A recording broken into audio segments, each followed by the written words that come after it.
You are listening to the Wannabe Collective, your new variety podcast featuring every fandom that you could possibly think of. On the Wannabe Collective, all wannabes are welcome. Welcome all to the show. You are listening to Keeping It Real from the Wannabe Collective. Man, that just rolls right off the tongue. You know what I mean? Sure does. It's nice. Hey, you shut up. I haven't introduced you yet. I'm just contributing to the conversation. I'm sorry. Yeah, whatever. We need some wild guns like you every once in a while. Ladies and gentlemen, tonight we are going to be reviewing Empire Strikes Back. It is me, Caleb Henley, and Elijah Middlesworth, a.k.a. one of the beer bros from the East Side. Hello. He's making his Keeping It Real debut. I don't know if we can technically say you're part of the collective because you and that other idiot have only put out one episode, and I know for a fact you still have the second episode and you just haven't sent it to me yet. So I don't know what's going on with that. I'm ready. I'm ready to laugh is all I'm trying to say. But no, gentlemen, it's good to have you here. Sadly, Rex and Ryan could not make it tonight. God rest their souls. I'm super excited to be talking about Return of the Jedi. It's not Empire Strikes Back. It's Return of the Jedi. I think I might have said Empire Strikes Back and that was that. But tonight we're reviewing Return of the Jedi after we do some catching up and we talk to Elijah about what he's all about. A bit of housekeeping first before I intro my guests yet again and ask them what they've been up to. Make sure you're keeping your eyes over on Game Club because we have some episodes dropping there in the future. Of course, you can become a patron on Patreon to get those. That's like my pride and joy, Game Club. That you can find the Game Club podcast video form on the Wannabe Critic YouTube channel. Been posting over there a lot, so definitely check that out. And Caleb has informed me, in fact, that there will be a new episode of Retro Reviews sometime in the future. Yeah, kidding. Sure.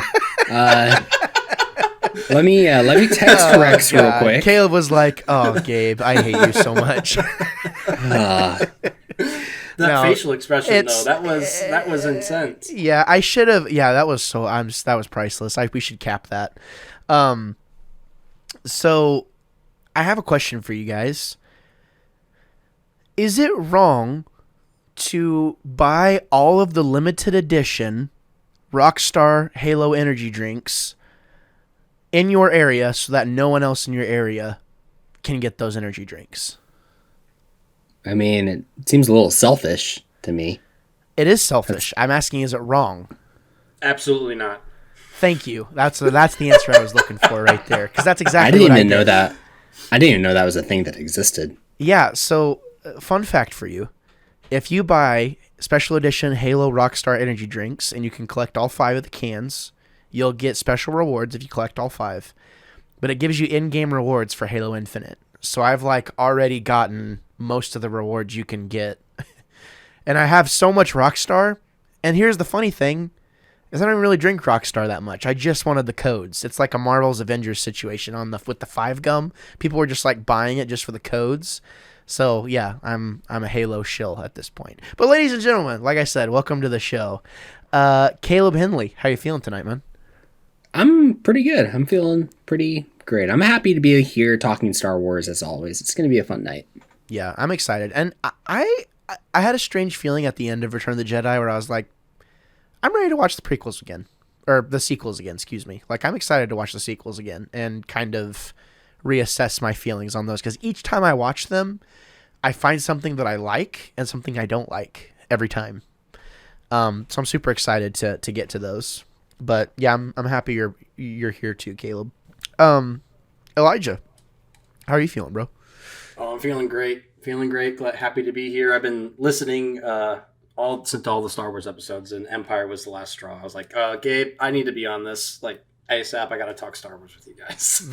Just the last straw, and just you were listening, and you're like, wait a minute, I'm a part of this umbrella. Why am I not there? Every time we talk. Yeah, gotcha. Exactly. I thought you were taking umbrage with one of our opinions or something like that. Oh, I do. I just won't let you know which one it is yet. Oh, well, there's gonna be a fight tonight, isn't there? It would surprise you. I really hope it's not mine. Well, it's funny. That's what happens when you don't show up for every show. Anyone from the collective who's listening, we are going to talk crap about you. So there's just no, I'm just kidding. I'm just kidding. What was it Caleb said off mic? That Ryan and Ethan were, what was the word you used, Caleb? Oh boy, it was Way to put him on the spot.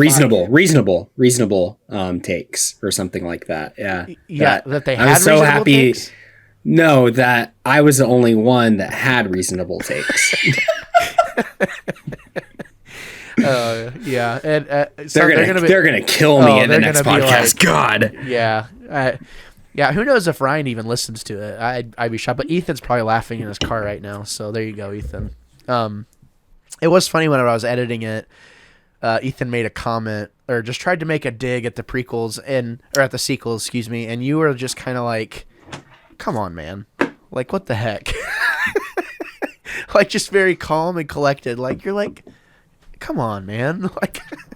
It was pretty funny, but anyways, it becomes a bad joke after a while, bad overused joke. It's like, you know, I finally think I start to realize now, like the people who grew up with the prequels, who really liked them, I now feel their pain because, all we got to do, I think you've made this point before, Caleb. All we got to do is wait like 10 years, and everyone's going to be defending the sequels. Like, oh, absolutely, absolutely. Thank you for preaching my sermon that I always tell everybody. Yeah.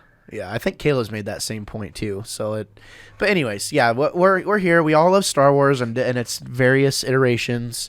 Whether you like the movies or the games or the books or all of it, this one's for you. Here you go, Natural Light, boys.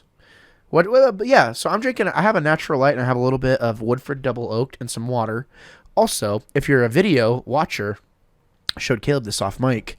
I made probably the most interesting purchase I've made in a long time, and it's for my health, so it's justified. But I don't have to go to the kitchen to get any water now. Look at that thing. Would that cost you like $80? Plus $40. You're not gonna have to go to the kitchen for like 2 years. Yeah. I know. But he will have to go to the bathroom though. Like 50 times, So I'm gonna try to not drink too many liquids during the show tonight. Yeah, but no, what's everyone else drinking tonight? Caleb, what do you got? I have a Stella Artois. Nice I think that's choice. how you say that. Yep. And before that I was drinking PBR, so yeah, just great stuff all the way around. Yeah. Oh yeah. Stepping it up a little bit, Yeah. Yeah, I like PBR. I don't have any issues with PBR. You know what I really like, though? I like Busch Light. Shout out to Mikey Collins. Because Mikey was like, dude, you got to get it on Busch Light. So there was a time where I was on a Busch Light kick for a while. Anyone who knows me knows Natural Light is my go-to light beer. Like, it's delicious. It is. Ice cold? Come on. But I drank like a 12-pack of Busch Light, and I was like, I see the appeal. So I ran out of natties. I was about to run out of natties, so I bought a case of Busch Light, and it's in the background. It's sitting on the floor, waiting to be refrigerated. So there you have it. Shout out to Mikey Collins. I like that reiteration.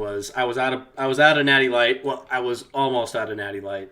I love that clarification there. That was perfect. Yeah, because I only had like 3 or 4 left in the fridge, But anyways, that's not important. Elijah, what are you drinking?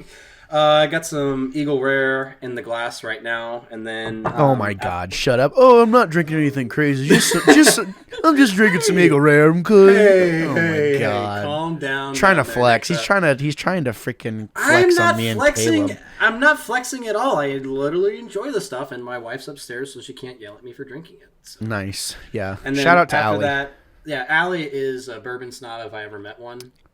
She only likes the $60 and up bourbon. Oh my God! So no big deal there. But I got Eagle Rare in the glass now, and then after that's finished, I'm gonna top her off with some 1792. Underrated. Very underrated. Extremely underrated. It's good. It's good bourbon. Yeah, very good bourbon. See, there you go. Little mini beer bros and a little mini bourbon bros for you, ladies and gentlemen. A show within a show. You can't get that type of thing anywhere else except for here, on the from Wannabe Critic Productions. I just have to stop and say too. I'm like super proud of these projects. The fact that we can get together and Elijah and Caleb don't know each other from Adam. They're just, connection. Their connection is via me. So the fact that we can get together and podcast and have it go pretty smoothly, at the top of the show, you can't ask for more, because then you're probably in for a pretty fun show. So. Oh yeah, for sure. Don't worry, it's going to get awkward later. Oh, it will. Well, the Avengers even fought sometimes. Yeah, it's true. It's true. Caleb, what's been new in your world? Not a whole lot. Been playing a couple games, still playing the show a little bit. That's been kind of fun. Going through and playing that. And then I have been going back and replaying Jedi Fallen Order for an upcoming project that me and you are doing. If you're going to drop or tease retro reviews that haven't been recorded yet, I'm going to tease game club stuff that hasn't been recorded yet. It's in true wannabe fashion. I mean, you can do that all day long. It could be next year though, by the time that comes out. But it's going to happen. Yeah, I was telling Caleb, I'm finally getting the itch to play that game, because I remember booting it up after it came out, being like, "Wow, this is gorgeous." Like, played an hour of it, and I was like, "I'll get to it later." Never touched it. Oh, you never finished the game? Never finished it. Whoa, really? Yeah. You're in for a treat, my friend. It's a great ending to a game. It's a great story. I love the storyline through that game. Fantastic story. We see a lot of things, and we'll get into it later, but we'll see a lot of things that we never would have seen if it wasn't for that game. Like a lot of aspects of how things went down. Well, Elijah should join us on that episode then. That could be fun. 100%. Had me on. I'll be there. All right. Well, there you have it, ladies and gentlemen. Thanks for dropping that, Caleb. What else you been up to? Not a whole lot other than that. Still kind of reading through Heir to the Empire for the first time. I've never read the original Thrawn trilogy, so almost done with that. I think I've got maybe 20 pages left. But really enjoying it. I mean, that book is awesome. I can't wait to get into the next two. Really cool stuff. That whole storyline, they make Luke out to be such a BA, in this movie, and then literally the next thing, it's like, nope, can't use any of your abilities. It's more of it's really more of a Luke Skywalker, family and friends story. It's not really like a Jedi story as much, and it kind of threw me for a loop. But that's rad. I can't wait to hear what you think of it when you finish it. So dope. Elijah, what's been new in your world, man? Not a whole lot, man. Just trying to finally get Beer Bros episode 2 done. And that's failing miserably because I am extremely busy. But just playing some Destiny, really, just me and Jake. And whenever you finally find time to play with us, Gabe, we play with you too. Hashtag Destiny Diaries is all I'm trying to say. The Destiny Diaries? Yeah. But yeah, no, I brewed a couple beers not too long ago. I have a stout on tap right now, and then I have a Scotch ale in the barrel aging right now until once my stout gets out of tap, out of the keg, I'll keg that, and that'll be up next. So got a nice couple little projects going on, which is great. That's awesome. I so badly want to tell people about something super special that is going to be involving Elijah, and anytime it comes up and I think about it, I'm like, oh my god, that's going to be so cool whenever it's ready. But we can't talk about it. But all you need to know, ladies and gentlemen, is that it involves something that Elijah was just talking about. So stay tuned. Watch this. Continue to watch this space, because it's going to be cool. It's going to be cool whenever we're finally ready to do it. When the announcement finally drops, I'm going to be stoked of how the response is going to be. I'm going to weep, because it's been like... it's literally since the inception of Beer Bros, I've wanted to do this. So we'll it'll be fun to kind of roll that out whenever the time comes. But gentlemen, it's a lot of fun it's awesome to be with you guys and to do this. It's been good to hear what you've been up to.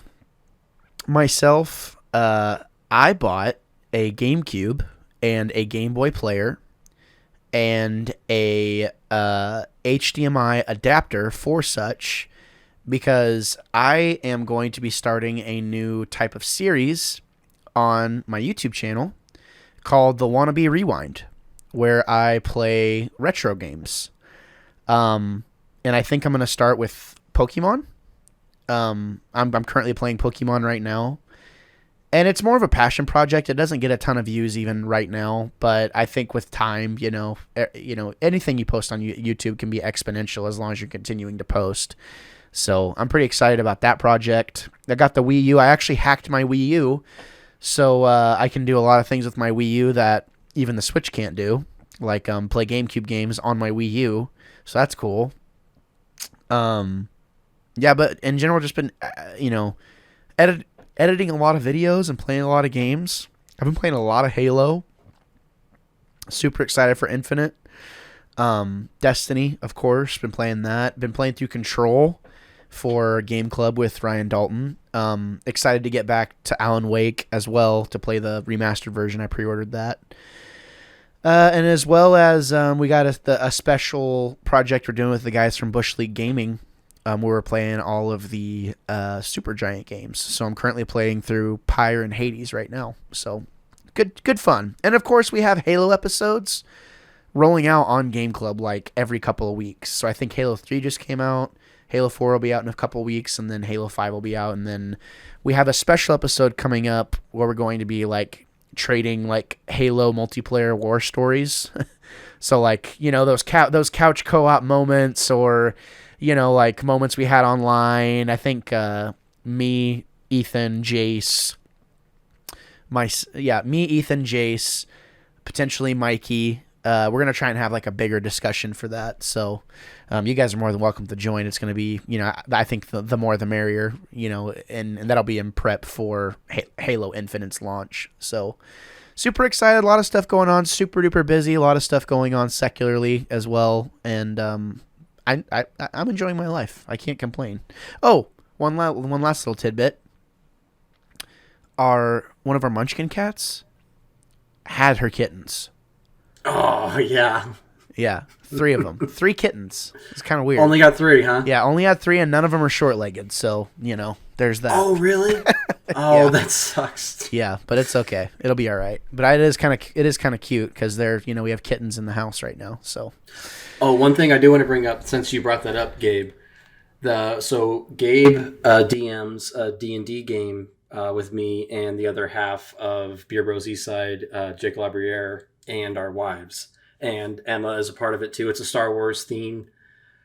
Dude, A+ on the storytelling. Like it's at this point, it's not so much a D&D game. It's literally just listening to Gabe talk, like reading a choose your own adventure game, and I get to say which way down the hallway I want to go.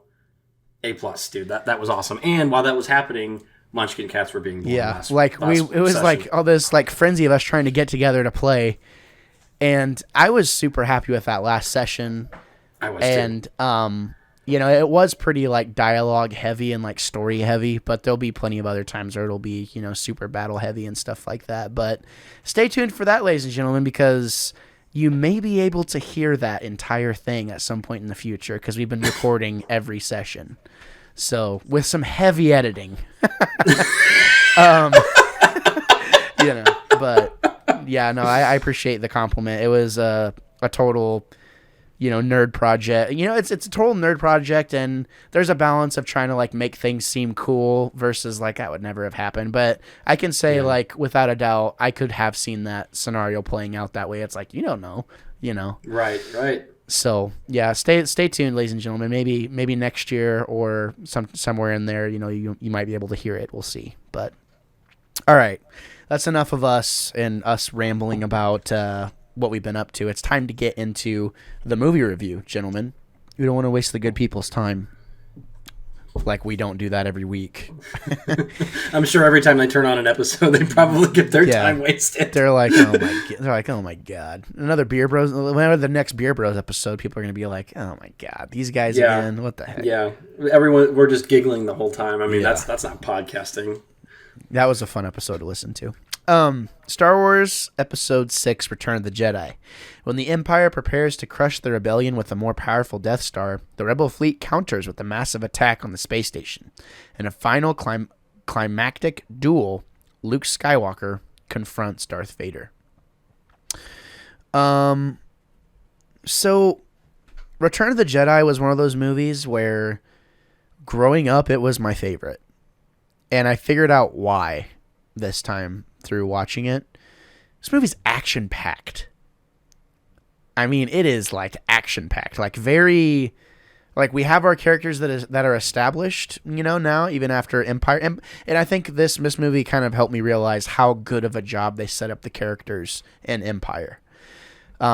Because everything that happens in this movie totally makes sense for the characters.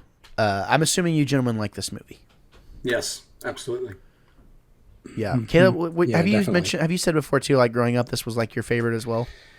Yeah, because for whatever weird reason, this is the only Star Wars movie that we owned for a large stretch of time.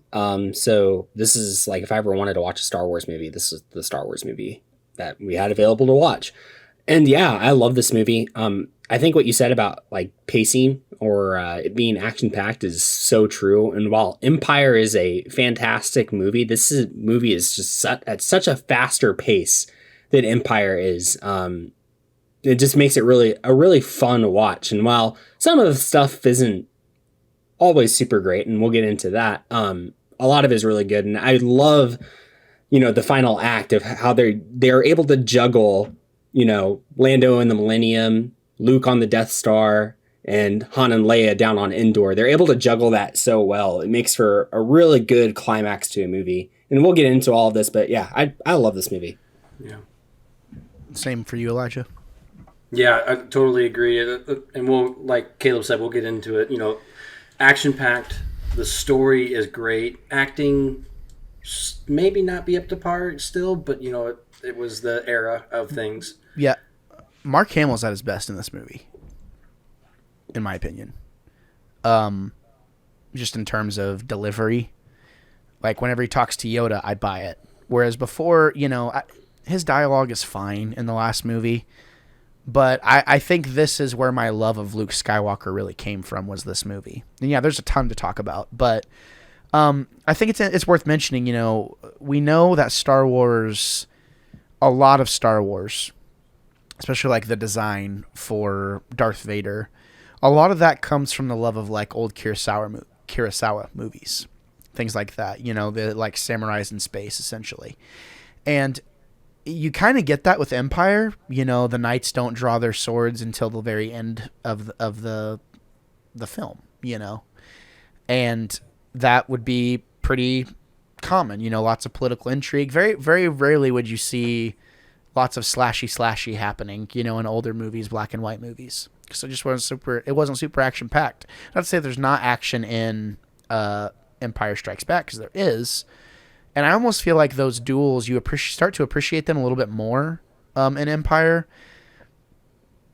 And it's so weird to think about how a lot of people's love of Star Wars kind of comes from Return of the Jedi, just based off the fact that there's lightsabers swinging most of the movie, or a lot of the movie. Because that's what it was for me, and my friends, was we loved this movie just because you got to see Luke's freaking awesome green lightsaber, like, a lot. Fun fact for you, the reason that his lightsaber is green, does anyone know why? It had something to do with the backdrop, didn't it? So actually, I'm sorry. This isn't a fun fact. It's a fun, like, consistency thing. Like, that's Qui-Gon's kyber crystal. Wait, what? Yeah. So, like, Obi-Wan had, I don't remember where I saw it, but he had like 2 lightsaber hilts somewhere. The green lightsaber is so much more cool than the blue lightsaber, in my opinion. I think a little bit of time has passed, in between the events from Empire to Return of the Jedi. I think it's does anyone know? I wish Ethan was here. He would know. I think it's been a few months. I think it may have been longer than that. I can't say for sure. Yeah, I think it's like 6 months has passed or something like that. Can someone look it up? Yeah, I'm doing that now. Yeah, so some time has passed, and one of the biggest issues I have with this movie, and we can just kind of start the conversation off with that, and it fits in the beginning of the movie, whenever we see the droids on their way to Jabba's palace and stuff like that, and Luke shows up, and he's just all of a sudden like this BA Jedi. So we're left to believe that, he's like, his training is complete. But not that much time has passed. he hasn't really changed that much. Obviously, we know based off of Clone Wars, there's lots of meditation and things like that where a Jedi can train. Who knows what Luke encountered, in his time doing whatever. We know that he had to put together a new lightsaber. We know that Vader even says that in the movie. Oh, you put together a new lightsaber, like your training is complete. And we've seen that, we've also seen that in Clone Wars, the younglings putting their lightsabers together. Mm-hmm. But they're not full-fledged Jedi at that point. They're just, Padawans. Right. So what is the change that makes it to where Luke is just all of a sudden, we believe that he is, he's the dude at the beginning of this movie? What is it about him for you guys that makes you think that? Go ahead, Caleb. I think it's probably supposed to be kind of his just confidence and outlook and mental fortitude. It probably has little to do with his actual skill. Even though, I noticed this time watching it through, he's probably improved his skills a bit.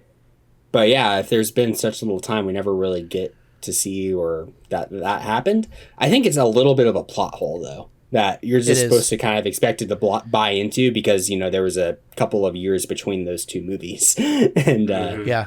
In the moviegoer's mind, especially the common viewer in the 80s, it's like, oh, it's been a couple of years. Right. Even though in the movies it hasn't been. So I think it's just a bit of a plot hole and probably something they didn't think a whole ton about when they were making the movie. Yeah, nice. What do you think, Elijah? I agree with Caleb, and before I go into it, I did look it up, and the best answer I could get is about 10 to 12 months. So it's roughly a year is the time frame. And I agree with Caleb. There probably wasn't a whole lot of thinking happening there. Because George Lucas is a fantastic writer, but I think he has a very short attention span and doesn't all the details that he doesn't think are important. Us as viewers later down the line will look back and be like, okay, there's a huge hole there. But I also think that, he's besides Yoda, and Yoda doesn't even proclaim to be a Jedi Master anymore. He's literally the only one we have left. He's the new hope. He's the last hope that we have at this point in time. So it's maybe not so much that his training is there to where he can be qualified as a Jedi, but he has no choice. He has no choice. And by the time that he builds his lightsaber, I think I have it wrote down. When he builds his lightsaber, that completed his Jedi training. I think personally, when he completes his lightsaber, he is 100% a Jedi. When he faces Darth Vader, that gives him the qualification or the right even to say that he can continue to pass on what he's learned at that point. Yeah, I was curious kind of about that because he has that whole conversation with Yoda, and Yoda tells him that he has to face Vader. So, maybe I misunderstood that of me thinking, well, maybe Luke is just saying he's a Jedi Knight because he's kind of, I don't know, arrogant. It's like, hey, I'm a Jedi Knight, and then he goes to Endor to see Yoda, and Yoda's like, you still have to face Vader before you can really say that about yourself. Right.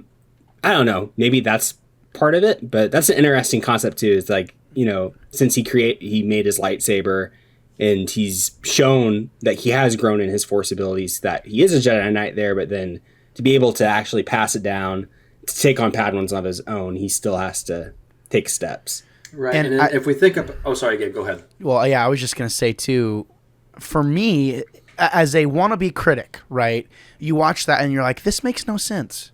This makes no sense. As a Star Wars fan, it's completely different. So I'll get to what I have to say in a second about the beginning of this film and just why we as the audience, why kids, there's a lot to kind of unpack here. Why we inherently just look at Luke and go, holy crap, like he is freaking awesome, in this movie. When there's really, on paper, not much of a basis. 1 year of Jedi training. He's got a lot of natural talent, but we're to assume that he didn't go see Yoda that entire time? Okay. After he promised he would return. So he's had no training. Granted, we don't know how much training he's had from Obi-Wan or, like I said, Force visions and stuff like that. Still, though, there's a lot there even at the very beginning of this movie. But Elijah, you go first, then I'll follow up I'll follow up after you. Okay, yeah, I was gonna say that, if we look back to the Clone Wars, Caleb, I can't remember if you've said in the past that you've watched the Clone Wars before or not. But yeah. What did we see? Those younglings go and do on Illume? Who was with them? Guiding them to build their lightsaber. Yoda.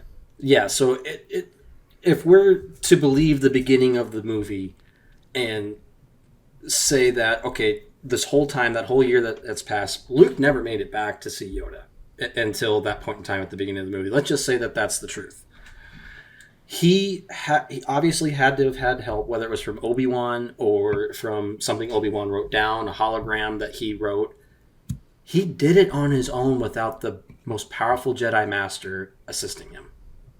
See, that speaks words and bounds to me. So, and here's the thing too. That's why this whole thing is interesting to me, because in Luke's mind, and again, we're gonna kind of go back to visual cues. What is Luke wearing the entirety of this movie? What does he have on his person the entirety? He's wearing black, which we know means bad, right?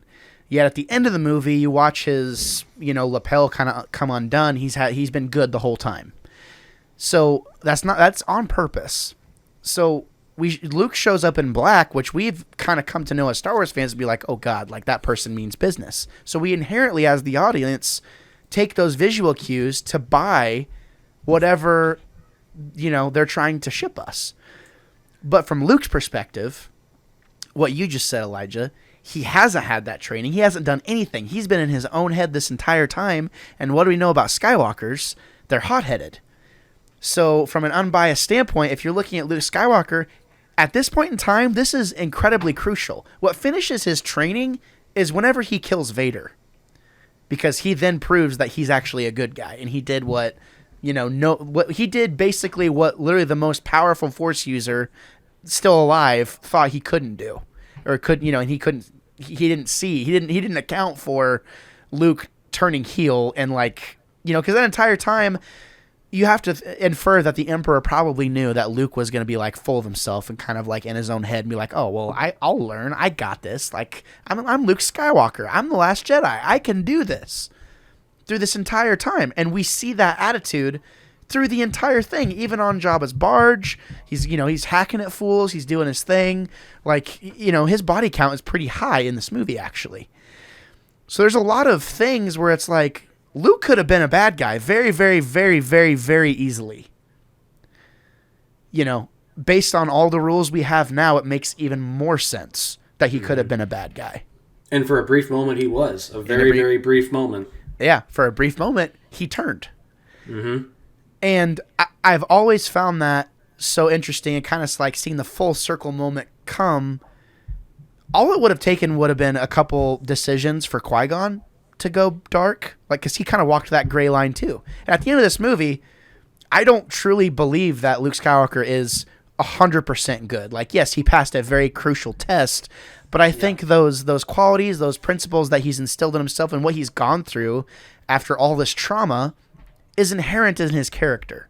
Right, and we see that all the way up until the end of The Last Jedi. Yeah, we do. And, a lot of people don't accept those movies or whatever, but I appreciate, now as a Star Wars fan, looking at these movies, kind of for what they are, I appreciate Luke's character even more as a Star Wars fan. Watching it this time, I'm Luke doesn't always make the right decisions, but he makes the decisions that he thinks are best, which is a very un-Jedi thing to do when you think about it. Mm-hmm. Because Jedis, as we know, back in the Clone Wars, even back in the Old Republic, it's very one-sided. Even in the High Republic, it's very one-sided. There's very little room for debate. And there's no wiggle room at all. Yeah, and I love kind of seeing Luke Skywalker usher in this new wave of the Jedi mentality. It's super duper interesting. So, from a wannabe critic standpoint, it doesn't make any sense for me because I'm a year has passed. A year is nothing. There's no way you have accrued that much confidence for you to be able to walk into literally the most powerful person on Tatooine at this time, which we know a lot about the Hutts. The Hutts allowed the Empire to be there at their pleasure, basically. Like, if they wanted the Empire away, they could have done it, probably. Because no one really cares about the Outer Rim, but whatever. So, in a weird way, it works for me. Or in a big way, it works for me as a big Star Wars fan, but on paper, it's like, okay, you could have said, like, maybe a couple years, you know? I think that could have been You could have better. put it in the opening credits at least. And Yeah, it's been a few give years. us a time frame. Yeah, because then it makes more sense for the Death Star to become, almost finished as well. Mm-hmm. In my opinion, but Yeah. I'm gonna throw it to you guys for a second. What was something significant you noticed about this time you watched the movie? Something you wanted to point out or talk about? It can be anything, good or bad. Open discussion. I just hate the musical number at Jabba's palace so much. Oh my god.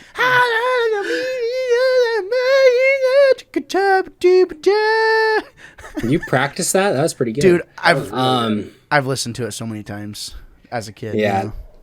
That's the thing. It's like the only like really jarringly bad thing about this movie. And other than that, I just really just enjoy this movie basically from beginning to end. There's so many just great scenes, whether it's with the Rancor or on Endor, and the whole vibe of that is incredible. The space battle at the end, the lightsaber duel. There's a lot of lightsaber in this movie, way more than in any movie prior to this. So it's great. Like, I really, really do enjoy it. Right. And I think we got to see some stuff with the lightsaber that we had never seen before. Like, I think this is the first time that we're seeing him like reflecting blaster bolts, like on Jabba's barge and stuff. That's pretty cool. Like, whole new stuff that's happening. And it's kind of cool with each movie. We're learning more and more of what the Force can allow a Jedi to do, which is really awesome. Yeah, I love this movie. I think we talked about this on Age of Geek years ago, where the old guard, as we will call them, from Ryan and Ethan's age. It was it followed the stereotypical trope of whenever you would have a trilogy or a group of movies, the third one's got to be like the blockbuster, right? Like the action-packed, whatever. And that is what this movie is. Like, this is an action movie, in my opinion. I wouldn't consider Empire Strikes Back an action movie at all. Like, it's borderline drama. Yeah. And it's space opera, right? It's a space romance movie is what it is. Yeah, it is. And Return of the Jedi is just straight up an action movie. So, I mean, we're talking... You could stack this movie up against the likes of like James Bond or something like that. Like, I think it kind of fits into the sci-fi version of that. But it still feels like Star Wars. And I think whenever you have 2-3 completely different feelings of movies and you call it a trilogy, it's really hard to top the original Star Wars trilogy, in my opinion. I think the only thing that probably, and this is really soul-searching and like really kind of took me by surprise in a way, I think the Lord of the Rings trilogy is probably just as good as the original Star Wars trilogy in terms absolutely. of just quality, acting, story building, everything. But these first 3 Star Wars movies... I don't think they can be topped by anything, personally. No. I challenge anyone. I challenge anyone to find a better trilogy. And if you say Lord of the Rings is the better trilogy, I want solid facts as to why. Not facts, but just points. But anyways. Man, those first 3 Transformers movies, though. Oh my God. We should review those. Oh, no. Oh, that'd be awesome. Oh, what have I done? Oh my God, Caleb, what have you done? I think we just figured out our new project after this. Gosh Star Wars dang it. Sometimes I just need to keep my mouth closed. Why do I needs to say happen? things? I'm sorry. What needs to happen is we need to review The Bad Batch and Star Wars Visions after we get done with these. Then, all in on Transformers, baby. All in on Transformers. That first Transformer movie, dude. I'm sorry.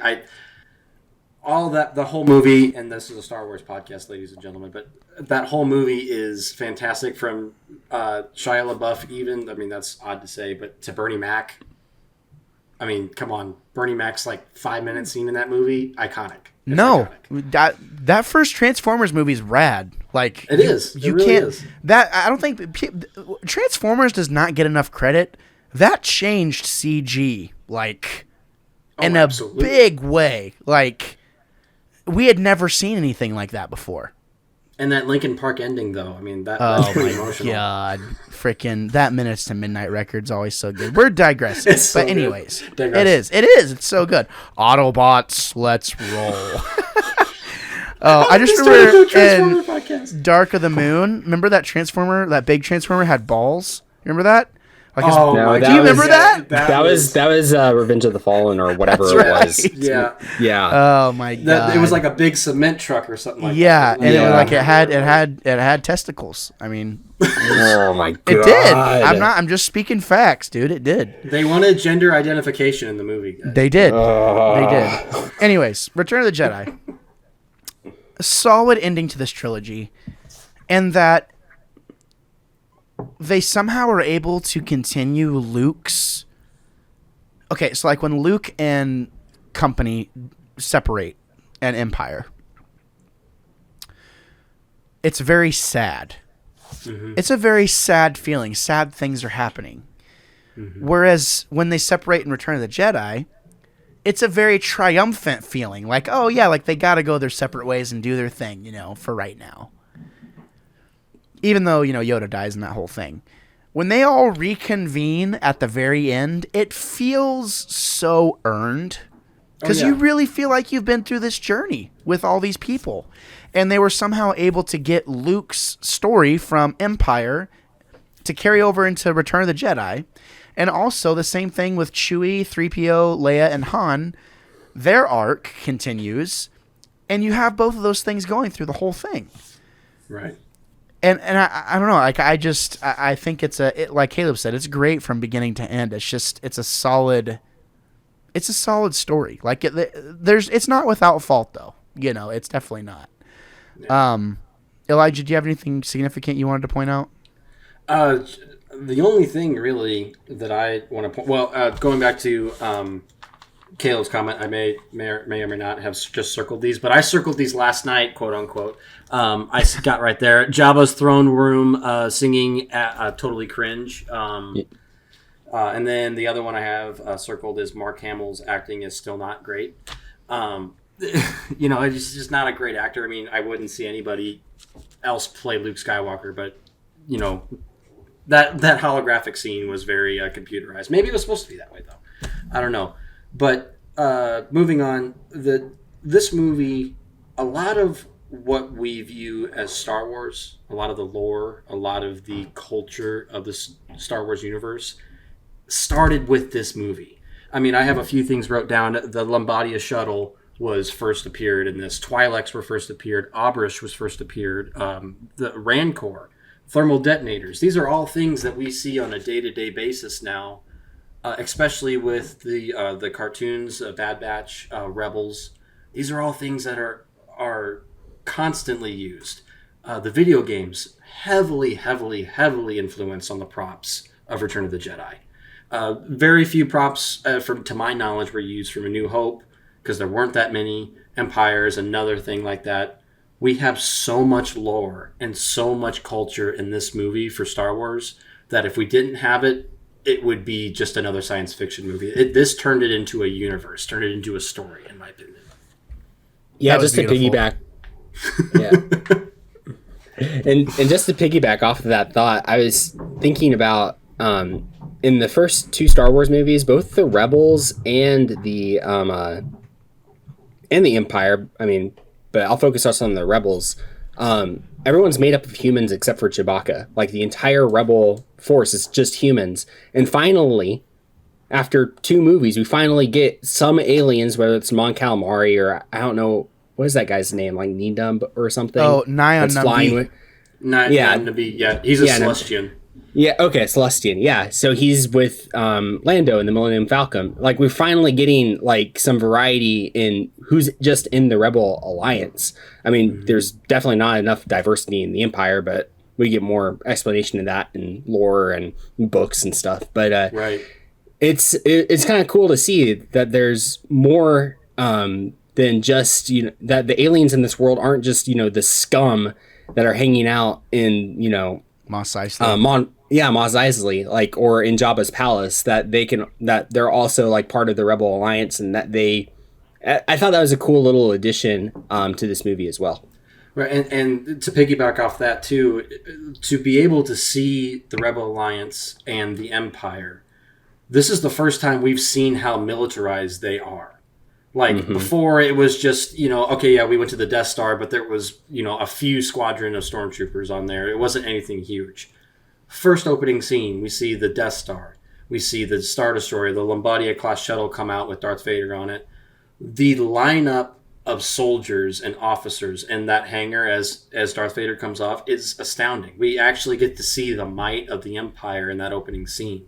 And then after, Luke comes back and rejoins the group after Yoda dies, we get to see an entire Rebel fleet. Like, first it was just a base with a few X-Wings and a few transport ships in A New Hope. Then it was a small base on Hoth with maybe a couple battalions on it. And again, yeah, no, you're exactly right. And also, just to kind of piggyback off of both of you, one thing that is consistent across all three movies that never gets talked about is the fact that the Rebel Alliance pales in comparison to the force of the Empire. Yes. Yeah. They are at a disadvantage all three times. And even in the sequel trilogy. It's like they are severely handicapped. It's like they are very vulnerable. Their entire fleet is just hanging out in space. What? What's stopping 5 Star Destroyers from coming in and ending everything right then? And the Empire knew exactly where they were. Yeah. I mean, Darth Vader says, "What about the fleet? Assembling near Celestia." They knew exactly where they were.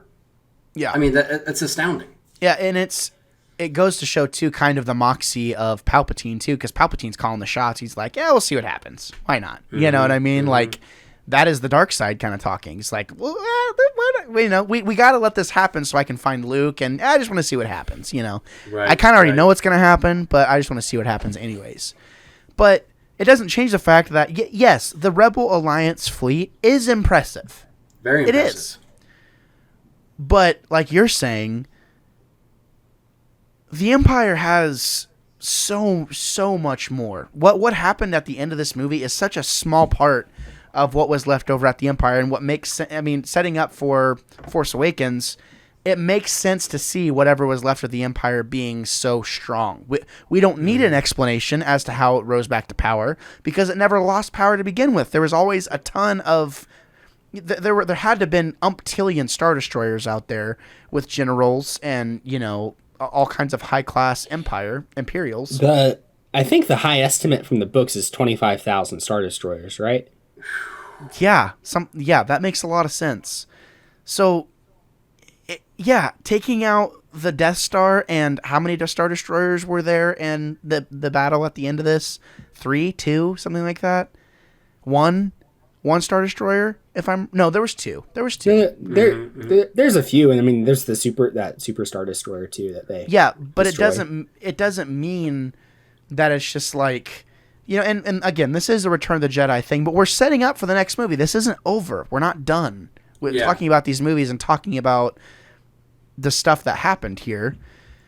Because I've heard people complain about that before. It's like, well, how did the Empire rise to power again? It's like, dude, you have people like Thrawn freaking still alive, taking, leading the Vanguard on what's to come in the future.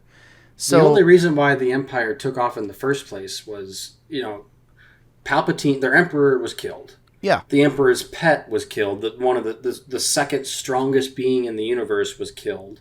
Their monument to their power was destroyed for the second time, and that gave the whole galaxy hope to where they rose up on their own. They could have easily stomped it out, but morale was down at that point. So take off, leave, pick up where they left off, and rebuild to where they can come back, and then cue The Force Awakens. Yeah, which I am so excited to get back to those movies, dude. I know I already said that, too. But holy crap. Yeah. I cannot wait to talk about Kylo Ren again. Such a freaking cool character. But anyways, Return of the Jedi.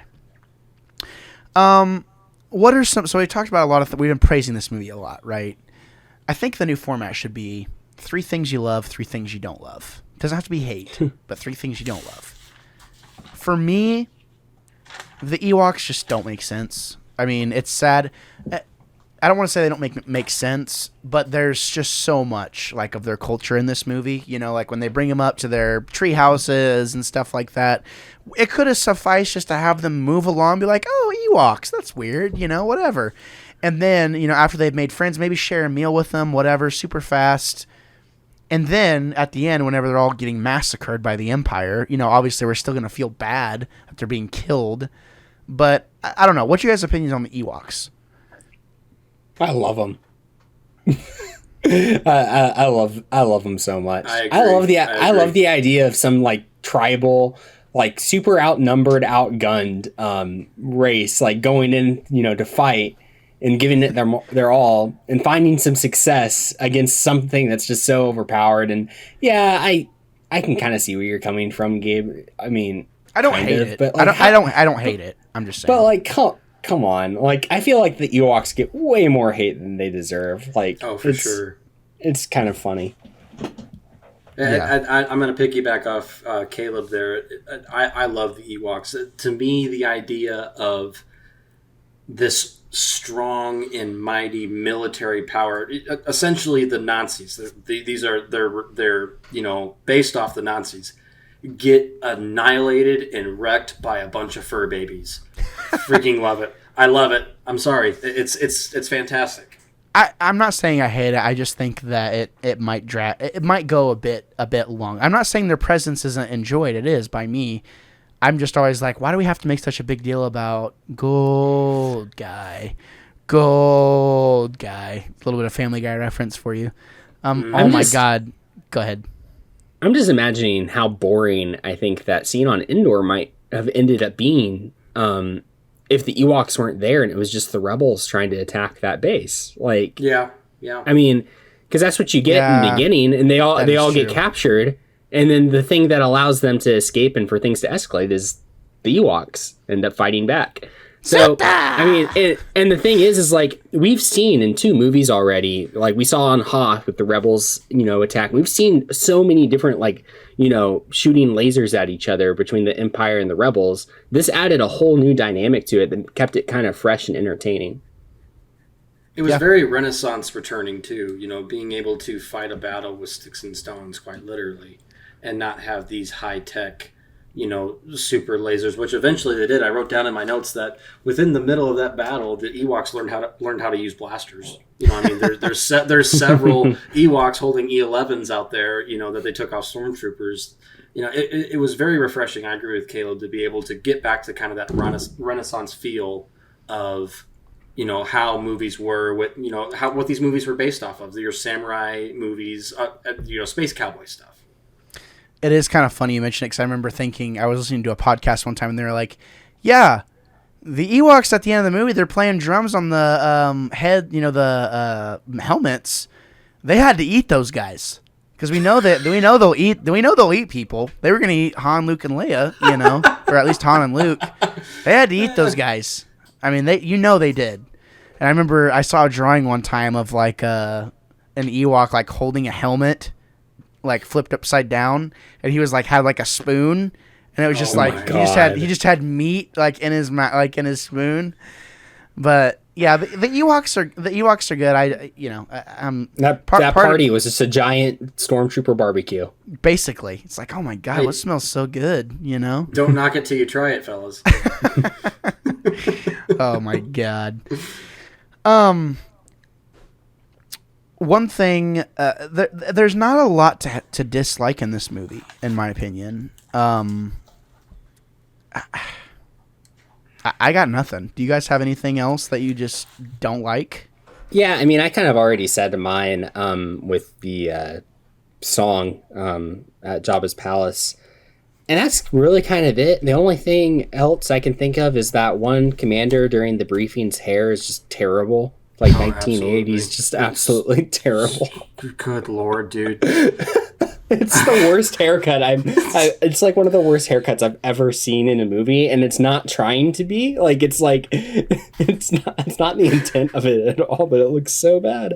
But no, other than that, like it's so much fun, man. I just have such a blast watching this movie. One thing I have that I question is I can't decide whether Vader has a plan this entire time or if he's actually playing into his emotions.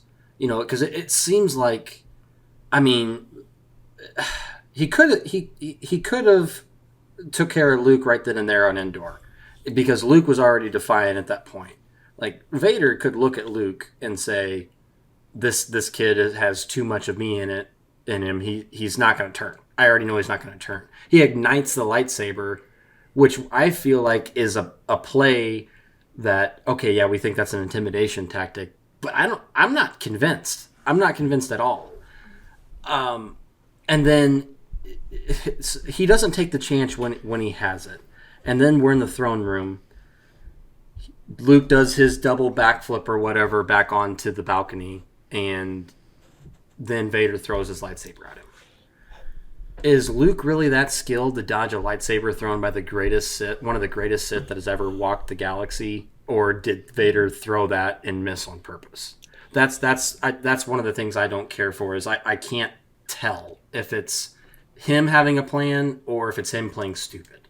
I think a lot of like Vader, you can see where he's like emotionally digressing, if that makes any sense, from his plan. Like I think he still has that plan that he had in Empire.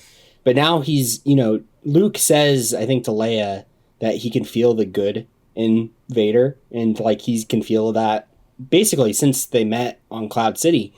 And he keeps repeating that kind of through this movie as he like keeps trying to turn him. And I think it's true. I think Luke can feel that. I think there is good there still in Vader. And I think that Vader's emotions start to get the best of him. And that scene where Luke turns himself in and they're both there just talking on the platform on Endor. That's one of my favorite scenes in all of Star Wars, because it's just like a father and son talking to each other. And it almost feels extremely relatable in a lot of ways. And I think you just continue to see like Vader's emotions for Luke. And if you don't believe that was a part of Luke eventually defeating Vader, just because Vader's so torn in that last battle, like we know how great of a Sith and how powerful of a Force user Vader was, that Luke, who's someone who has had much less experience, much less training than his own father has had, and is able to defeat him. But I believe that a huge part of that is because Vader's so emotionally torn in that instance, and eventually it leads to him flipping at the end. I just think it's such a cool dynamic, and I think it really is cool to see Vader's character kind of grow throughout this entire movie because of his emotions and his love for his son. Yeah, I was going to say the exact same thing, Caleb. There would have been no need for Vader to ignite a Jedi weapon. He has a lightsaber already. If he wanted to kill Luke, if he was smart and he didn't care, he would have killed Luke with his own weapon. Why ignite Luke's lightsaber? That is a tip of the hat to his son. He's complimenting his son and saying, you constructed your own lightsaber. That's him complimenting him. Yep. Why would a Sith I feel like in that instance they're like almost talking like the Empire's not there, the Rebel Alliance isn't there. That's just father and son alone in that instance. Like, and yeah, they're, kind of estranged, but that's almost like Vader doing that is almost a way of him trying to like reach out to Luke and try to connect to him in some way. It's kind of almost how I read into it. Yeah, same. Right. I think him igniting that blade, which to my knowledge, aside from General Grievous, is the only time I've ever seen a Sith, quote unquote, ignite a Jedi weapon. Ever. So right then and there, it's almost like they tell you Vader's been conflicted this whole time. And had he been smart and been a traditional Sith, and he's not stupid, we've seen how smart Anakin Skywalker is. Had he been smart, he would have just killed him. Yeah, he would have. That's the thing is, right. He would have killed him. And Caleb has hit it on the head. When they fight, Vader, if he wanted to annihilate Luke, if Vader wanted to annihilate the Emperor, he could. There's no question about it. There's no, like, he could. He could have. He could have killed Luke immediately if he wanted to. But he didn't. And the Emperor just kind of trusts Vader in those moments to where he's like not trying to sense if Anakin even feels the same way he's always felt towards him. He's hyper fixated on Luke through this entire process. He's not even wondering how Vader's feeling. And you can kind of feel Vader's still kind of in touch with his Jedi sense in a way, because if you notice in the movie, obviously we know the Jedi, which aren't supposed to love, are heavily affiliated with the feeling of love. Mm-hmm. And Vader says, "I felt his presence." And you know what Palpatine says? Palpatine goes, "Strange how I haven't." Why would he say that unless there wasn't something else going on within Vader? Vader's been conflicted this entire time. And that brings it into a funnel for me, I guess, because that makes a whole lot of sense. I guess what I was trying to say was like what Caleb touched on. Like it seemed to Vader is such a force of nature. I mean, like he is the fear of the universe. I'm pretty sure that kids on Tatooine or Naboo or Ryloth all have nighttime scary stories of Darth Vader, the boogeyman. I mean, so with that huge reputation, I get the aspect of a father and son, but he's so twisted at this point. It seems unnatural to me, I guess, is what I was getting at. But that explanation makes total sense. Like I totally understand that because of prior lines that I missed in the movie. And it wouldn't have been enough because Anakin never got to be a dad. He never got to feel that. We're left to infer that loss of Padme. The dark side is the next best thing for him, and he chooses that. And Padme dies, and he's left to believe that he's killed Padme. So he's going to indulge himself. And if you read any of the comics, if you know any of the lore, Anakin Skywalker has loved killing people. He's killed a lot of people, and he's loved every second of it for a long time, for as long as he's been Darth Vader. He likes to kill people. Like, that's just who he is. One of my favorite quotes from the comics is he's surrounded by a battalion of rebel soldiers, and they say, "Freeze, we have you surrounded." And he said, "All I'm surrounded by is fear and dead men." Mm-hmm. Terrifying. If I was one of those soldiers, I'd run the other way immediately. Yeah. His character growth, even throughout the expanded universe and stuff like that, is second to none. And the only thing that could get him to feel an inkling of anything light yet again would be this connection that he has with his son that only he has, apparently, which would also make sense why he's able to sense the fact that Leia is his daughter. But does he know it's Leia, though? Well, he doesn't know it's Leia, but he knows, he knows that Luke has a sister. So he may not know it's Leia, but, That's one thing I wrote down is at some point does Anakin realize that Leia is his daughter? I like how they set that up, how Vader and Luke have this special connection that Sidious does not have, which is even crazier when you think about the dyad we see later on in the series, why Sidious would be like, oh, there was a dyad in the Force, and he couldn't see that either. So there has to be something there, Force-wise, that would make sense for those family members and those directly connected people for reasons X, Y, and Z, why they are on a separate waveform or wavelength or whatever. And Vader may not know exactly who it is, but he's like, oh, I know what you're thinking. You're thinking about your sister. Like, that's why he's able to figure out what's happening, is because in that moment when Luke's terrified, he's hiding under the stairs and stuff like that. Vader is able to feel everything. And it's kind of crazy. We're able to see him feed back into that dark side, that dark side of himself, and try and regain confidence in a way. Because you have to remember, this is Anakin Skywalker. He's been caught off guard multiple times throughout this entire process, and he's, like Caleb said, he is conflicted this entire time. Am I going to be a good guy? Can I turn my son? Is the initial intent. Can I turn my son? Yes or no? When Sidious goes to kill Luke, he realizes he's not going to be turned. Vader sees it as there's only one decision to be made here. And it does not mean that he was a good guy the entire time. That's not what it was.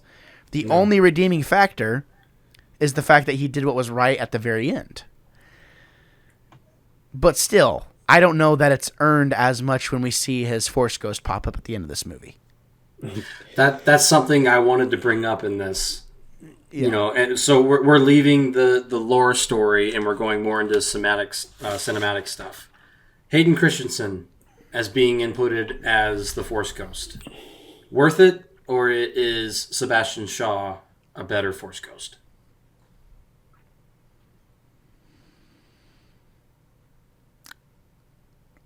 From a movie standpoint and consistency standpoint, I like Hayden Christensen as a Force Ghost, especially after watching Clone Wars and seeing that entire journey, and Rebels and seeing that entire journey. Yeah, I think it's fine.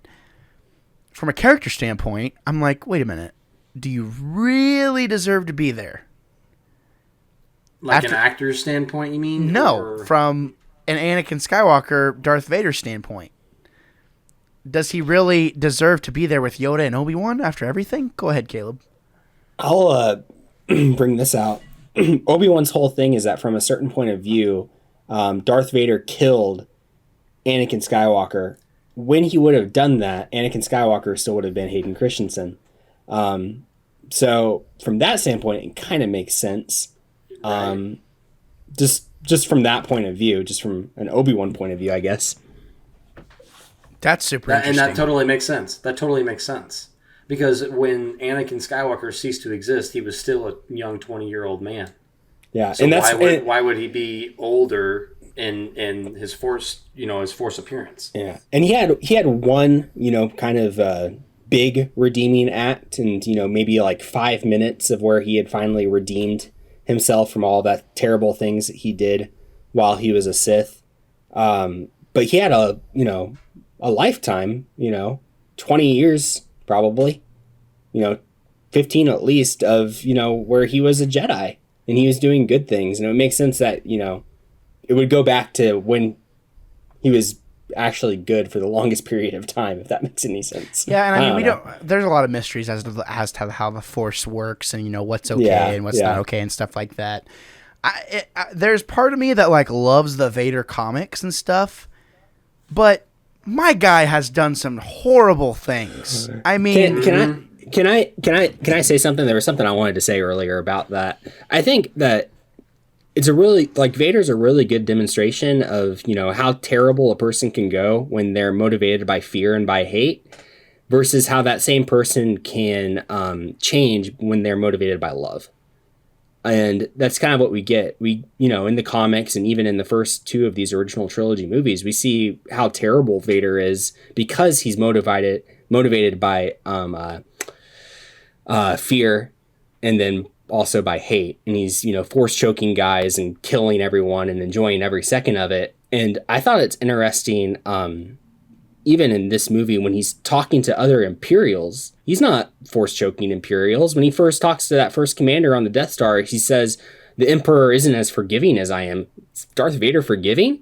It's you can already see that love that he has for Luke is already starting to change part of his personality, and he's becoming a little bit of a better person in baby steps ever since that, first that contact with Luke, and that love is starting to grow with him. And I think that's a cool thing. His character is growing more and more, and it's because he's starting to become more motivated by love than being motivated and completely controlled by that hate and fear that caused him to turn to the dark side. If my guy wanted to wipe out the entirety of the rebel fleet, I think he would have been able to do so if he really wanted to.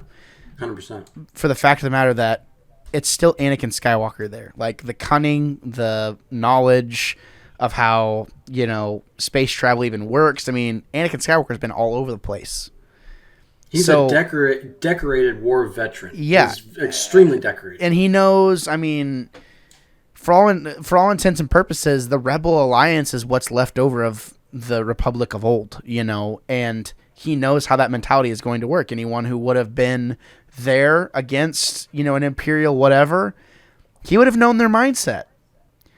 And the only thing that's really missing, well, I guess it's not missing because Luke technically claims to be a Jedi, but, it's kind of crazy to think about, like, Luke being the Jedi that's accompanying, like, the militant force, so akin to what we saw in, the Clone Wars and stuff like that. Like, it's on the other side now. And you have to think that Vader would have known or been able to infer or even sense what was happening, because he is that powerful. And he would have been able to find the rebels. Like, there's no doubt in my mind if he really wanted to. But like Caleb was saying, from the second he revealed himself to Luke, everything changes for Vader. Everything. Mm-hmm. So, yeah. I agree. I don't have much more to say about this movie. I love this movie. I think it's a classic, obviously. It's definitely not the best in the series.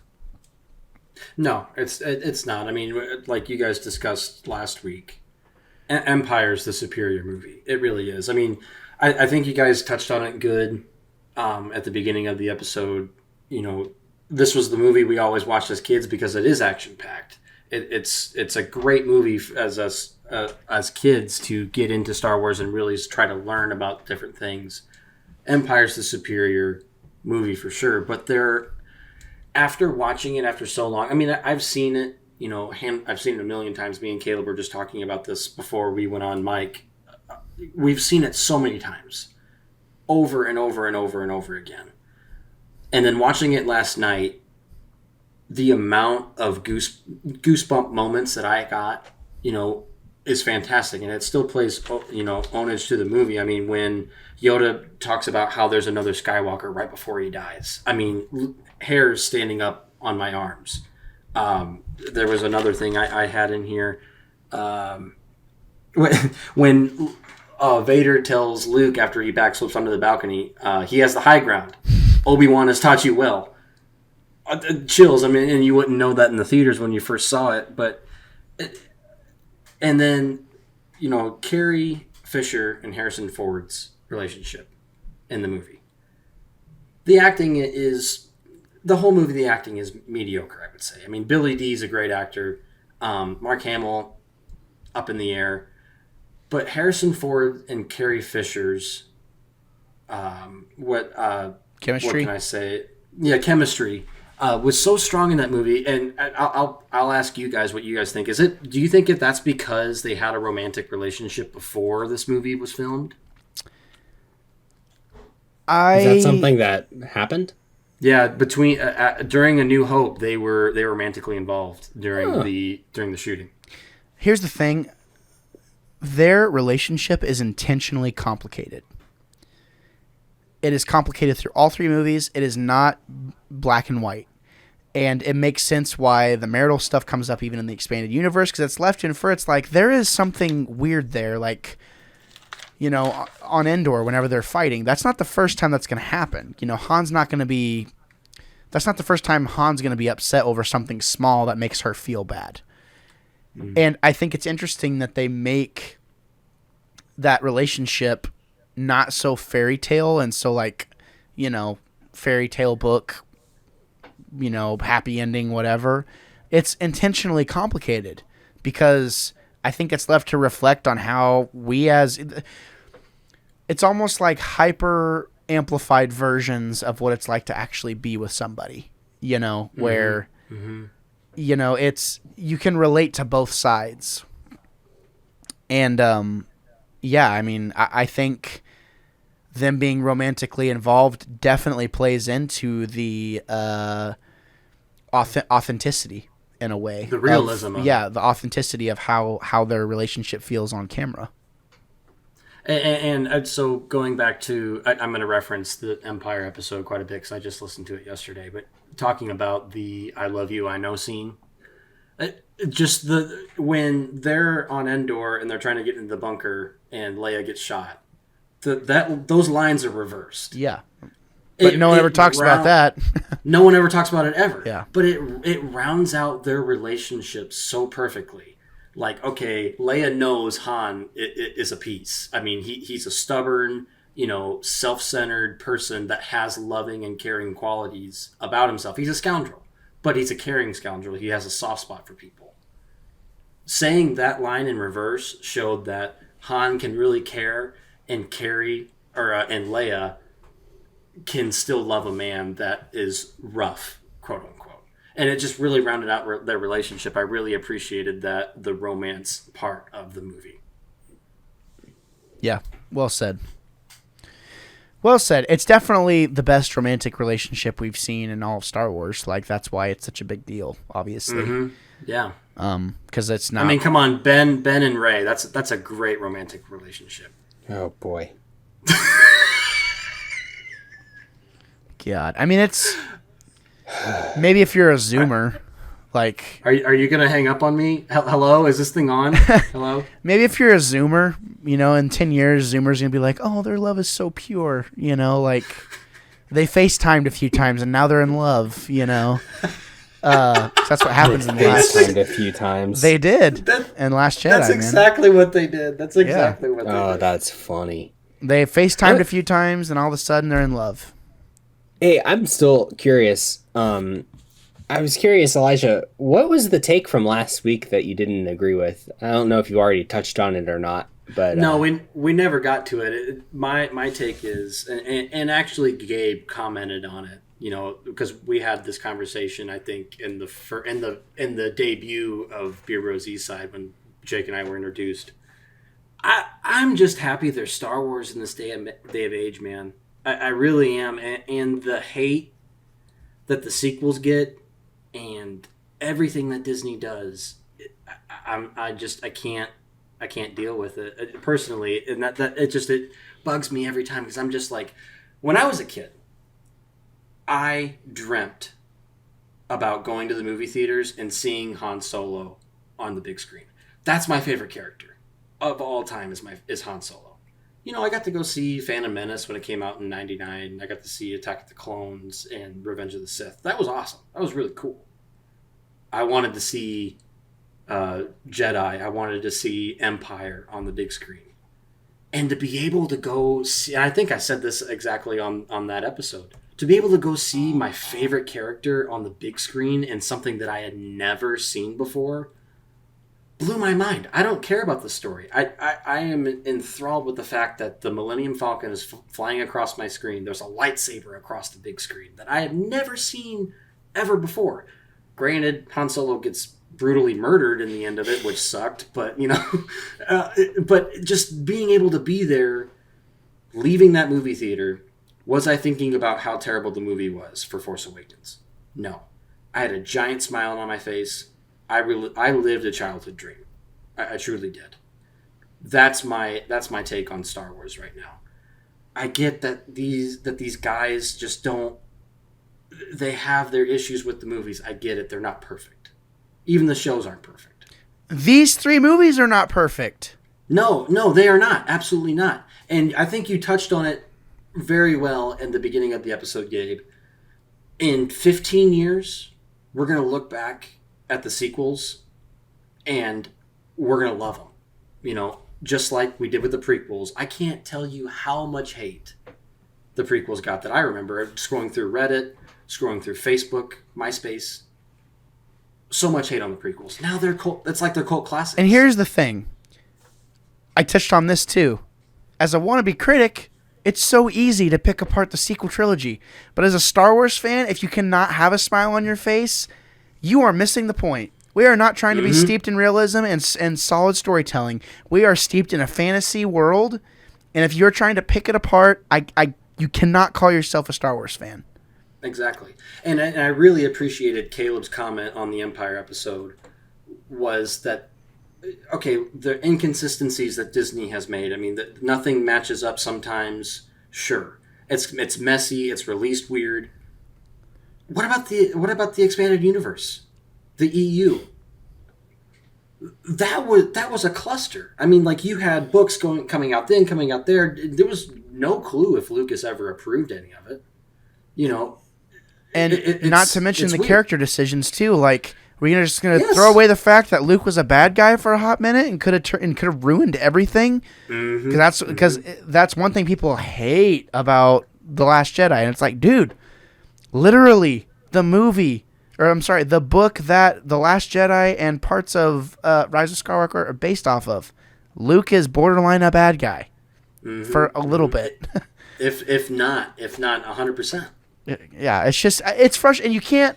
It is so hard with Star Wars to like argue, because what is it I say, Caleb? Can you quote this by this point? What do I say about Star Wars? I can't quote you. I'm sorry. It I'm means a terrible friend It means different things to different people. to different people. Yeah. Okay. Oh, absolutely. And go ahead. No, I was just gonna say, and that's the thing is like, and we've already touched on it. There's just so much out there for every single person. Like, I don't understand why you can't just like find your lane and stick in your lane. I re-listened to the Empire, podcast, and Ethan goes on that whole thing about it not being a water cooler like subject, and like that's so ridiculous.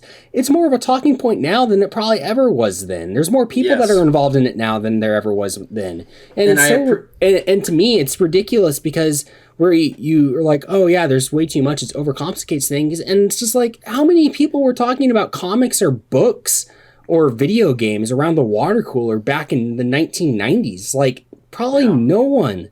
Like, it's being graded on a whole different scale today because of the nostalgia that's tied to the original trilogy.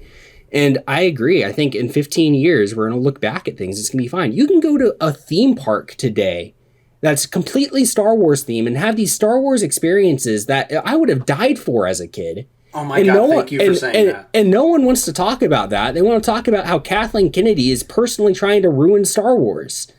And it bugs me to death because you can't just take something great, something that I would have loved to have had as a kid, and they just try to drive a spear into it. And it's frustrating to me because why can I not just enjoy this thing that I've always wanted to enjoy since I was a kid? I remember the best thing that I looked forward to as a kid, and we go on a lot of vacations at when I was a kid. The one thing I always wanted to do was Disney World, but Disney World, it's crazy expensive. You couldn't afford, 2 adult tickets and 2 kid tickets back in that day. It just wasn't very. You got to do it once or twice, maybe. Whenever my parents asked me what I wanted to do for vacation, I said I want to go to Disney World and I want to do Star Tours. That's all I had. Yep. Star Tours was not even sanctioned. Like, Luke Skywalker wasn't in it. You couldn't. I think the only thing that was in that ride was C-3PO and R2-D2, which was shocking. And then they had the giant AT-AT in front and the speeder bike from Endor in there. That was heaven. Like, I loved that as a kid. Now Disney owns Star Wars. We have Batuu. We can literally go to a different planet and experience Star Wars. We can build a freaking lightsaber. Our own custom lightsaber that is battle-worthy. It's unreal what we have as far as Star Wars goes nowadays. It is. I think there's a lot of people out there that wish the niche would have stayed the niche, because now it's a popular thing to like Star Wars, whereas before I don't think it wasn't nearly as popular. Like what Caleb touched on was, someone had said something, it might have been Ethan, it's like, oh, if you could find someone that liked Star Wars, you had a friend.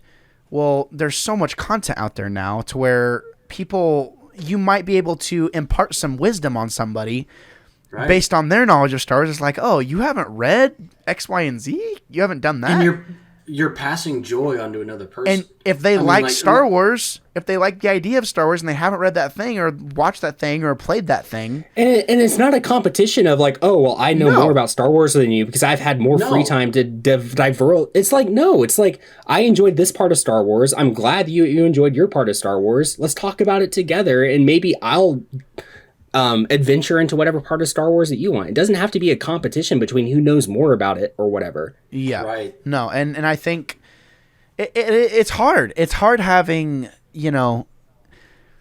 it's hard having a fan base, even inside of our own podcast group, like there are a couple of hosts that came from it from day one, like they were there even as little kids. Like it was different for them as little kids. And now there's a lot of people out there that don't like what's happening with a lot of it because there is a lot. But I think anytime you can carve out time to expand your horizons a little bit whenever it comes to Star Wars, you're not losing. You're getting more of what you love. Like, and the fact of the matter is, and this is something no one ever talks about, there's a lot of parts of Star Wars that sucks. A lot of it. There's so much of Star Wars that sucks. There is. But I'm sorry. But that's true of anything. Like of anything. It is. We can't hold Star Wars to like this untouchable standard. It's like, oh, we can't like critique it or do whatever. You critique the things you love.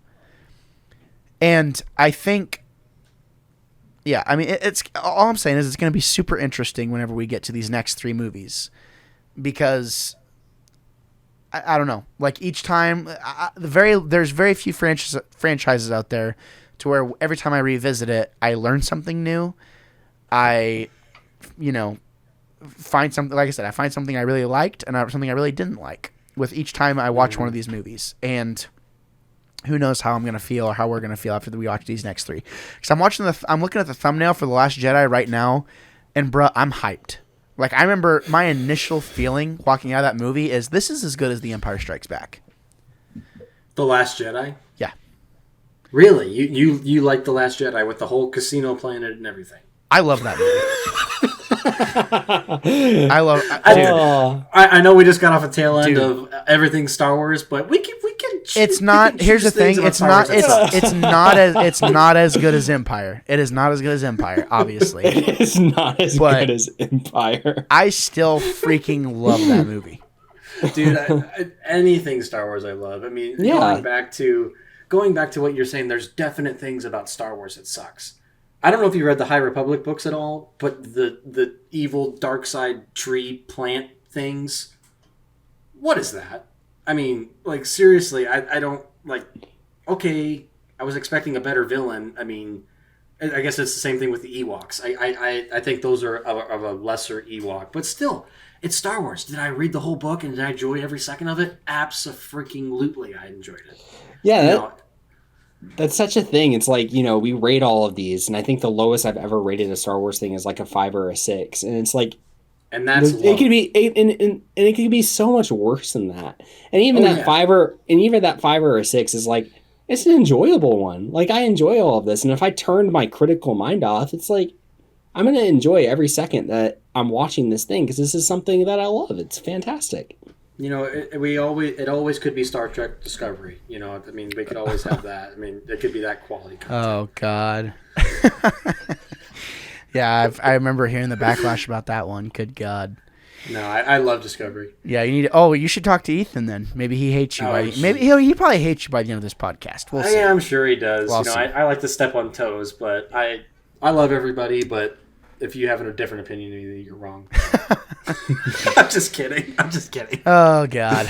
Gentlemen, it's been about an hour and a half of us geeking out over Star Wars, which might actually have been like the best review I think we've done so far for these movies. We didn't review a single thing of this movie. We just talked about how much Star Wars is awesome. Yeah. So. I mean, basically. Like, it's hard to critique this movie, in my opinion. There's a lot of really good things. So it comes to the point of the show where we're going to put a number on this bad boy. I'm going to go first. The only right answer is an 8 out of 10. Okay. What do you think, Caleb? Did I give Empire a 10? I think we all agreed. I believe it was a unanimous 10. Yeah. So I'm going. I really, really, really love this movie. And because of that, I'm giving it a 9.5. And that half point is basically just because I can't stand that one dude's hair and I can't stand the singing in Jabba's palace. But no, seriously. And this movie is very different for an Empire. We said that, Empire is like a drama or romantic, space opera type movie. And this is an action movie. But man, it's such a good action movie. It's so entertaining. It captures your attention the entire way through it. And I love this movie. It's such a great movie. Absolutely. Agreed. 9.5. That's higher than I thought you were going to rate it. It's an 8 for me. What is it for you, Caleb? Elijah. Name. Sorry, Elijah. Thank you. I'd like to be identified properly. Thank you. But my rating has to be a solid 9. I mean, mainly for two things. Number one, wrong. I'm going to start my own podcast now. Gabe, I don't need you anymore. No, it's going to be a solid 9 because one of the lesser two things is my favorite starship is in this, or starfighter, I guess you should say, is in this movie, the B-Wing. Absolutely love the B-Wing. I'm obsessed with it. The design is fantastic. And then the other thing, the more important thing, one of the greatest scenes in the history of cinema, I think, and that's a big statement for me to say because I don't watch a whole lot of movies, but is Luke Skywalker on the sand barge and nods to R2-D2 and a lightsaber flies through the air, does quadruple flips and lands in Luke Skywalker's hand, and you're sitting there thinking, okay, yeah, we're blue thing coming up. No, it's green. Like, what? It just blows your mind. Lightsabers don't have to be blue or red anymore. And that I can only imagine what people thought in the movie theater when they saw it for the first time. All they've ever known was red and blue, and then they have green, and it just another goosebump moment. And so, yeah, for those couple reasons alone, I give it a 9 out of 10. Well said. Gentlemen, this has been a lot of fun.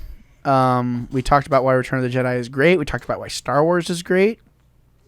And yeah, I'm greatly looking forward to diving into the next 3 movies starting next month, which is just a few weeks from now. So there you have it. Definitely stay tuned for when we return to Star Wars next month. Next week, we will be reviewing Skyfall with Guy Mace, which I'm super excited about. I just realized as well we're going to have to watch No Time to Die at some point in the future. So excited for that movie. Yeah, I am so too. Excited. People are saying it's have you guys seen it yet? I haven't watched it. No, I haven't watched it. Guys, it's great. Is it Have good? you seen it? Have you seen it? It's fantastic. Is it? I'm so excited. Is it on HBO Max? I don't think so. Okay, I would have known. I'm gonna have to go. I'm gonna have to go to the theater and watch Shang-Chi if it's still there, and frickin' No Time to Die. I'm so excited to see how Christoph Waltz is in this movie. That's one of my favorite actors of all time. Yeah, I'm kind of curious. Didn't he die in the last one? I don't want to know. Just we'll figure it out. That was a rhetorical question. Yeah, I will give a suggestion, and I mean it helps that we're doing a James Bond review. But you definitely probably would want to rewatch Spectre before going into this movie. Okay. I think that might help a little bit. But still, even if you don't, great movie. It's okay. A lot of fun. There you have it. Ladies and gentlemen, we are going to call it there. Thank you so much for listening or watching if you're watching. We still have that one random podcast here. I'm going to read you some of our metrics right now on our YouTube channel, okay? This will, and if you're driving in your car, if you're doing your thing, we would greatly appreciate it if you would subscribe to us on YouTube. It's just the Wannabe Collective. That's all it is. That's all you need. It's the Wannabe Collective. So our number one video that we've ever put out is literally like the second video we did so far, which is Mission Impossible Rogue Nation on this new channel. With a whopping 347 views. People love this review for some reason. Like, it has like 14 or 15 hours of watch time. So people like it, apparently, which is weird. But we review movies. We video every podcast. I post every single podcast on YouTube. Definitely go check it out. We're going to start doing some shorts content with takes that I like. So be on the lookout for that. But yeah, definitely go follow us on all of our platforms. We would greatly appreciate it. So, Caleb, you have anything you want to say? Sure. Yeah, so I've been working on a couple of projects for a little bit, both sports related. So one of them is called Fantasy Tomorrow. It's completely fantasy football related. And it's on YouTube, so you can search Fantasy Tomorrow on YouTube. And basically it's just, I give weekly fantasy advice for your lineups if you're into that sort of thing. So you could definitely check that out. The other one is called Pretty Smart Sports, and it's kind of just more of like a instructional videos just about various different things in sports. For instance, I'm in the middle of doing a series about different defensive coverages in football. So if you're watching a football game, you might hear them talking about, oh, they're in a cover 2 defense or a cover 0 or a cover 3 or whatever. Well, what in the world does any of that mean? And I try to break that down and make it as simple as possible. They're not too complex or anything, because I want, a kid, if a kid wanted to watch this video, that he'd be able to, come out at the end of it and have a basic understanding of what this meant. So if you are into that sort of thing, you should definitely go and check it out. It's on Twitter and Facebook as well. So if you just search Fantasy Tomorrow or Pretty Smart Sports, you should be able to find it. And you can, of course, also follow me on Twitter at ChiefNY18. Perfect. And Elijah, what do you got? Episode 2, Beer Bros Eastside, should be coming out soon. It's been a couple crazy months, so editing is going slow. Third episode is wrote, should be coming soon as well. We're going to be on video for the second episode. The first episode was not video, audio only. So now from here on out, we should be doing video. Gabe will hopefully post that on the collective page on YouTube, at Beer Bros East on Twitter, at Beer Bros Eastside on Instagram, and then my personal Twitter is Creep to Your Left on Twitter and also on Instagram. Let's freaking go, ladies and gentlemen. That's a lot of updates. You see what happens? We have people who are involved in their own projects, doing their own thing, and they come together. We all come together and we podcast, because that's what you do whenever you're part of Wannabe Critic Productions. It has transcended just myself. I still claim to be the Wannabe Critic, and I don that name and I do that thing on 2 different YouTube channels, Wannabe Music Reviews and the Wannabe Critic, where I play video games and I make video game content. I love doing this. I was talking to someone today. We were talking about metrics whenever it comes to content creation. And some of my metrics for stuff that we've made as a collective or myself hasn't done great. I'm still proud of that content because one person watched it. It has watch time on it. Someone consumed that content. That's all you can ever really ask for, is at least one person to watch it. And there's all kinds of things you can do to get more views, and you can put money into your projects. You can do whatever you want to do to get as many views as possible. But at the end of the day, it doesn't change the fact that you should be happy with the content you're making first. It shouldn't just be all about trying to make money and do whatever. That would be a goal eventually for us, for sure, for any of our projects. But it ultimately boils down to doing something we genuinely enjoy doing first. So I'm super proud of what we're continuing to build. I'm super proud of you guys' projects. Super, super cool. Not that I have anything to do with Caleb's, but still cool to see him doing that. And who knows what we'll do in the future. So thank you so much for listening and tuning in. We're really thankful. We should have some, if you're a Spotify listener, we should have a poll down in the,